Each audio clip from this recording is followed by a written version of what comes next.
Hello students. I'm working on a project in Illustrator and I thought you might benefit from seeing what I'm doing because of the fact that as you approach your final project you might be redesigning a corporate logo or possibly creating one from scratch. You may recall when we first talked about logos, I pointed you to the website for Milton Glaser, one of the sort of premier logo designers currently working. And one of my favorite Milton Glaser logos is the one for the Brooklyn Brewery. I think it's simple, it's classic, and it makes very good use of three of the four, what we call the CRAP principles: contrast, repetition, and alignment. Proximity is sort of not all that relevant in this case. So I have a good friend named Andrew, and he grew up in Brooklyn. And so what I wanted to do was I wanted to take the Brooklyn Brewery label and change brewery to Andrew. So now it's the Brooklyn Andrew label. And then the B, which is in the center of the Brooklyn Brewery label, I was going to replace with the letter A. So the first thing I did was access a PNG of the Brooklyn Brewery label from the media assets page for Brooklyn Brewery. And then the next thing I did was take that PNG and put it into Illustrator using the place command. So basically you're in Illustrator and choose place, you pick the PNG, then you can size it as you want. However, before I could do anything with it in Illustrator, what I had to do was I had to convert this raster graphic, which is made out of pixels, into a vector graphic, which is made out of sort of mathematically composed lines and hexadecimal fills.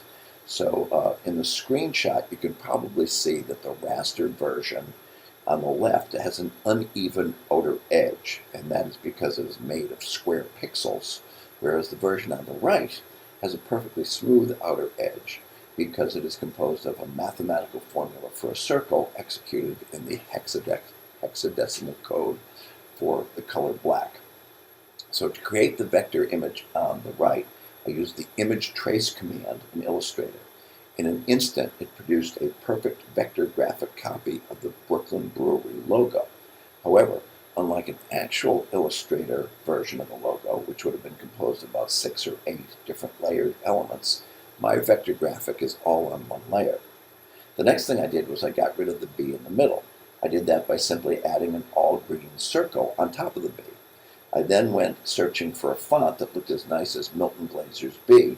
I almost picked an image of an A I found on the web until I realized it was the Crimson Tide A for Alabama.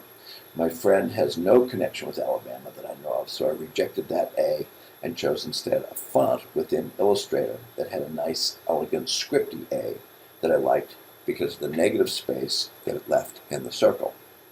I then used the blob brush to paint over the letters of brewery in the Glaser logo. That left one final job, which was to complete, which I have yet to complete for 2 reasons. I know how to use the type on a curve feature in Illustrator, so I can get the letters of Andrew to appear in white on the bottom of the logo. But I cannot find in Illustrator a font that is close enough to Glaser's. So I'm going to wait until I can get the assistance of one of the 2 Illustrator experts in the department to see how they might help me get a better match than I have been able to achieve on my own.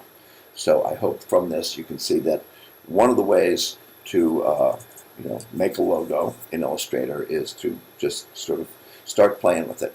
Almost all of the guidance that I followed in order to do this, I found available in one of 2 videos. The first is the one which I have loaded into Canvas, which is getting started with Illustrator and tells you how to do the 10 sort of most popular things to do. And another one was one that was specifically about typing on a circle.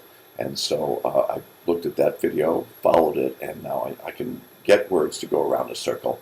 And I do know how also to bring fonts that aren't in Illustrator into it, but I have yet to find one that is a nice enough match to the one in Milton Glaser's logo.